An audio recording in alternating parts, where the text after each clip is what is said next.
This is Sports Radio 95.9, The Fan. Hello and welcome to another edition of the Nach on Sports podcast here on 95.9 The Fan. I'm your host, Anthony Nachreiner. Today on the podcast, I have a special guest, Joe Lucia from the Outside Corner blog, to discuss Major League Baseball headlines. We're talking about the trade deadline and all the major division races heating up. You can follow Joe on Twitter at Joe_TOC. So let's bring him on. Joe, how you doing today? I'm doing very good. How are you? I'm good. I really appreciate you coming on the Nach on Sports podcast. Let's get right into it. How long have you been covering Major League Baseball? Well, I started off in 2009 writing about the Atlanta Braves at a now defunct blog called Bravechart. After about a year and a half there, I moved over to my current employer, Blogwin, writing for another Braves blog called Chop and Change. And then at the beginning of the 2011 season, my boss reached out to me with a desire to start a general baseball blog in the network, which is when we started the Outside Corner. That's been around since April of 2011, so we've been at it for 4 years now. This is our fourth season covering the league. And I actually started doing this I'm not technically full-time, but I've been kind of focusing mainly on this and writing full-time since the end of January 2012. What are some of the challenges of being a sports blogger? I mean, it's difficult, especially in the off-season, because, you have days where there's just nothing going on, and when nothing's going on, that's money not going in your pocket. Absolutely. Thankfully, I've kind of branched out a little bit. I do more than just baseball now, so I'm not solely dependent on baseball like I once was. I do several other sports and do other things for the company as well. But it just gets to the point where you have to come up with these creative ideas, and it can be draining at times when there's nothing going on and you really want to write, but you have no idea what to write about. That's kind of the situation I'm in right now before the trade deadline. There's so much going on out there, but there's nothing to really just attack and write about, and it can get very irritating at times when you just want to stay busy, but you just can't.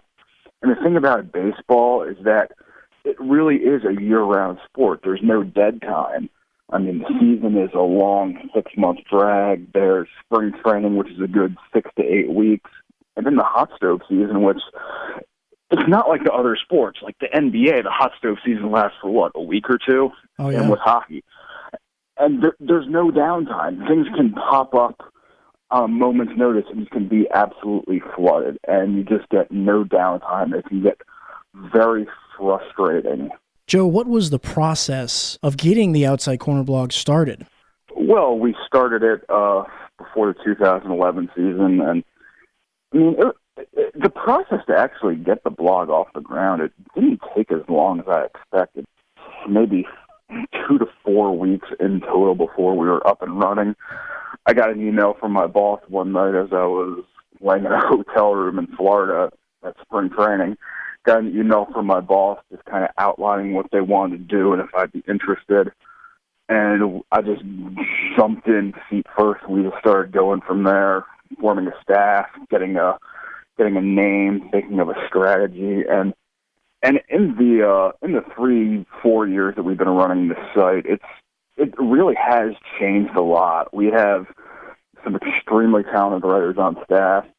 Some writers that have been and gone with us have gone on to bigger and better things. We have people writing for major newspapers, people that work for us on a more freelance capacity, working for major league teams now.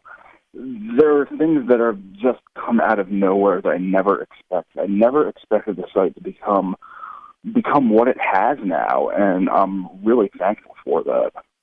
Absolutely. We're here with Joe Lucia from the Outside Corner blog. He's a great follow on Twitter at Joe_TOC. Joe, we're a little less than a week into the second half of the season so far. Anything surprise you? Oh, man, I didn't expect the season to be this crazy and this tight. There's a lot of parity in the league this year. I didn't expect there to be so few great teams and so few terrible teams. I'd argue that the only two teams in the league that are really great are both in the AL West, the A's and the Angels. Everyone else that's up there in the playoff race right now would qualify as good or above average, but not really great. And then on the other side of the coin, I mean, your terrible teams, you have, the Padres, Rockies, Diamondbacks, and then the two Texas teams, the Rangers and Astros. That's really it. There's a giant meat grinder in the middle of it, and it's crazy. I didn't expect it to be this tight all year. Usually the cream rises to the top and the bad teams sink to the bottom, but it really hasn't completely happened that way yet through 4 months. Well, is this good for baseball? I mean, we've just gotten through a summer where the NBA's offseason, we talked about it longer and more than we've probably ever talked about an NBA offseason. Is this good for baseball, having this many teams this far into the season still in the hunt? I mean, it's a good thing and a bad thing. It's a good thing because fans of all these different teams are still invested late into the year. Well, it's a bad thing. I mean, you don't have these dominant teams to focus on, so you can't build up these players from all of these teams. You can't focus your attention on the few contenders. You have to spread it out to everyone, and I mean, it's a double-edged sword right there. You have the players that everyone knows, like your Mike Trouts and all them, but there's all these other lesser-known players that are having really great years, and they kind of get swept under the rug, even though their teams are really good, because there's so many other teams that are really good. Well, talking about those teams that you were mentioning, the teams that are on the bottom at the moment, the San Diego Padres, they made a move yesterday to one of the teams, the New York Yankees, that are hanging in there right now, one of the teams that are not great. They're good. They're hanging in there. The San Diego Padres dealt Chase Headley to the Yankees. Do you like the deal for both the Yankees and the San Diego Padres? I think it's a terrible trade for the Padres, not because of what they got back, just because they held on to Headley too long and couldn't get a proper value for him.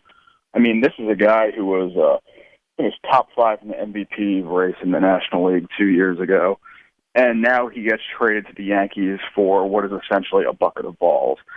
I mean, it's a shame. It's a shame because the Padres could have cashed in on his value when it was at its highest. They didn't, and now they're left holding the bag. They're left with nothing. This offseason, they were asking for Jose Quintana from the White Sox for Headley. Yesterday, they get a guy in Solarte who was a career minor leaguer before this year, and a pitcher named Rafael DePaula who's still in the low minors and might end up in the bullpen. That is a pretty sharp decline for asking for Jose Quintana a few months ago. And as for the Yankees, I mean, you have to like it for them. They gave up next to nothing. They weren't getting any production at third base, and they got a guy who 2 years ago was an MVP candidate. Even if he's not that player, even if he's just league average, he's better than what they had. I totally agree. Now, with the Yankees getting Headley, like you said, this gives them a lot of production at third base. Is this enough to keep them in the playoff hunt? Because like we saw earlier about a month ago, Tanaka's going to be out for a while. Their pitching's been a little bit inconsistent. Are the Yankees done making moves, and will Headley be the guy that takes the Yankees over? I don't think he's the guy to push them over the edge and make them a surefire playoff team. The AL East is still just a complete mess right now. I wouldn't be surprised if any of the 5 teams in that division weren't buying or selling at the break. They were just kind of holding pat and seeing what happens.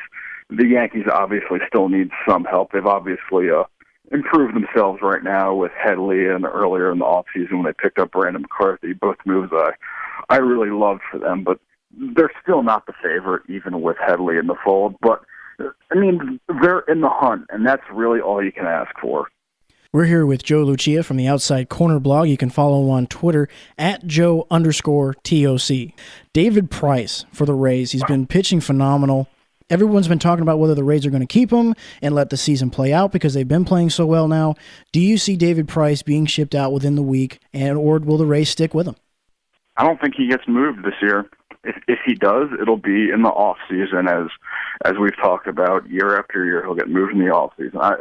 I don't think it's going to happen just because of what I said about there being that lack of a dominant team in the AL East.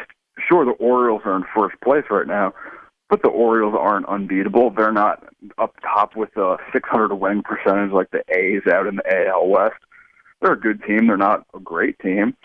And, I mean, coming into the season, Tampa was highly thought of, and now Tampa's playing like everyone thought they would. The only team with a better record than them this month in the American League is the Angels. They're playing really well. They've cut that deficit in half this month in the AL East. And, I mean, if they keep winning, why would you trade Price? Why would you trade that major asset when you're still in the hunt for a playoff berth? Joe, let's talk about another move where the Astros were not able to ink their first overall selection in this past year's draft. Aiken, the pitcher, a high school pitcher, he didn't sign with the Astros. Does this set the Astros organization back? I mean, well, obviously it sets them back.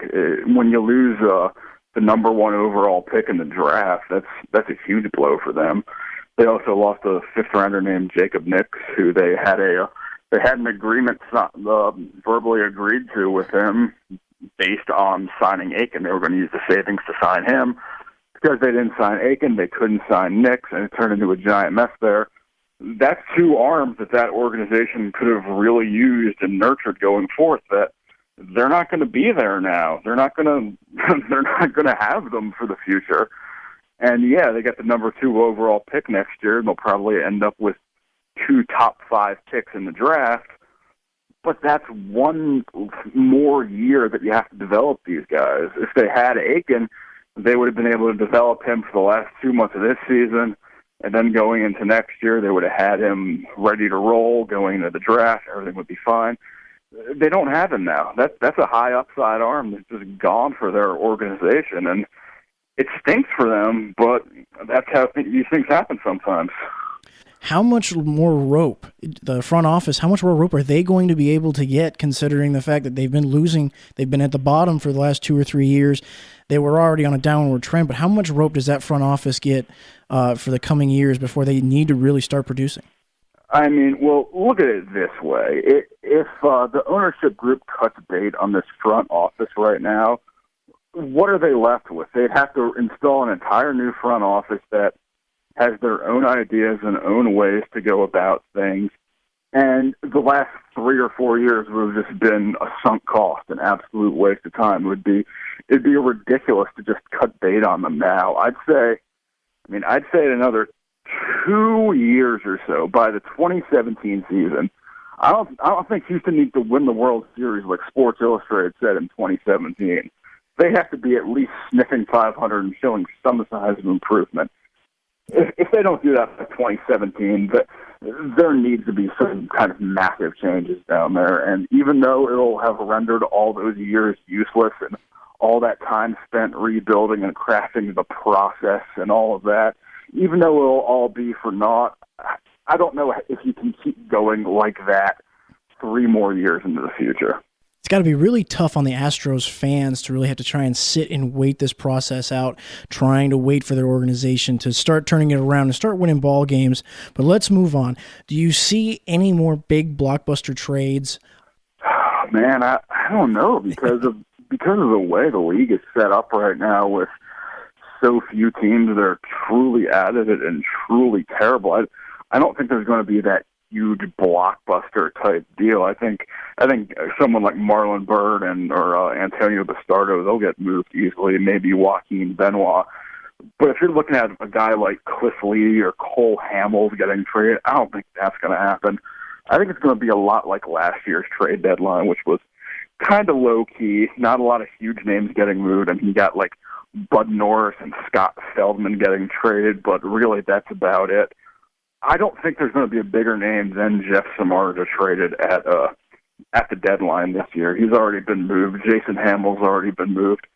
I mean, there's not a ton out there with these teams that aren't contenders. So I really don't think you're going to see the superstar-type blockbusters with multiple highly ranked prospects and these incredible talents going to different teams. We talked about the divisional race. You said the 2 best teams right now are the Angels and the A's, and I totally agree with you because they're playing phenomenal baseball. The AL West is pretty much going to be between, it looks like, the Angels, the A's, and the Mariners are trying to get into the hunt as well. They're only a few games back. Who do you see coming out, and do you see this division really kind of extending into September and not having a clear favorite? The Angels and A's don't play each other for another few weeks. I think the series remaining between those two is going to end up determining who wins that division. It's definitely between those teams too, though. I don't know if Seattle is going to even make the playoffs at this rate. They're not playing horrible right now. I think they're a 500 team in July, but the rest of the league is just starting to catch up to them. They needed to get pick up a huge lead while these other teams are struggling. They didn't. Now everyone else is playing catch up, and it's not going to go well for the Mariners. But as for the A's and Angels, I mean, they're both playing so well. They're both obviously playoff teams, and it's really just a coin flip at this point. Even though the A's have the lead in the division, I'd probably lean towards the Angels because I think they're the more talented team overall, and I'm not really sure if Oakland's kind of band of funky rejects will keep it going on and keep contending and keep playing really well. I think the Angels will just edge it out. I don't think this is going to be like a 5 or 6 game swing at the end of things. I think the Angels take it by maybe a game or two at the end of the season. A tight race indeed. What do you think about the NL? Any races there? Do you see that going down just like that? A 1 to 2 game lead is going to really set the division winner. I think the only race that we really need to keep an eye on is the NL Central, because you've got those 4 teams that are going at each other's throats there. And it's not like these other races where there's just 2 teams up there and the games against each other will determine everything. There's 4 teams that will all be playing each other down the stretch. It's going to be crazy. Maybe you have one week where the Cardinals take 2 out of 3 from the Brewers, but then get swept by the Reds. That kind of craziness will make the division really fun at the end of the wire. I think the Nationals and Dodgers both gain some separation in the East and West and take their divisions pretty easily. As for the Central, I mean, it's a tough one. All 4 teams are really good. I think both wild cards will come out of that division. And if there was one team I would say that would end up getting left out of the playoffs in the NL Central, I'd probably lean towards the Reds right now because of their injury problems. But like I said, this division can turn on a dime extremely quickly. Joe Lucia, my final question before we let you go. Who do you predict right now that would be the strong contenders for the World Series? Who you see coming from the AL and who you see coming from the NL? World Series pick, I think I'm leaning towards the Angels in the American League. They're turning it on right now. They're a really complete team. Great offense. They finally have a really good bullpen and a very good rotation as well. As for the National League, I mean, it's a coin flip right now. I'd probably lean towards Washington. They're a very good team. They're getting healthy, which is their main issue in the first half. No one was healthy. They were all banged up, and they were struggling as a result. Everything's going good for them now. So I'd probably say Anaheim and Washington right now, but things can obviously change. All right, that was Joe Lucia from the Outside Corner blog. You can follow him on Twitter at Joe_TOC. Joe, I really appreciate you taking the time out of your day and coming on the Knock on Sports podcast, man. Hey, absolutely no problem. Thanks for having me. I appreciate it. I'd like to once again thank Joe Lucia from the Outside Corner blog for coming on the Knock on Sports podcast. Great insight into the world of baseball and what's going on right now. We got an exciting races heating up in almost all the divisions in Major League Baseball, so it should be an exciting few months to watch, and I just can't wait for the playoff race to begin. Well, that's about all the time we have for this episode of the Knock on Sports podcast. You can follow the Knock on Sports on Twitter at KnockOnSports959. You can follow me in all my crazy predictions. Looking forward to the football season as we are only a month away from football being back on your television screen. This is your host, Anthony Nach Reiner, and I'm knocking out.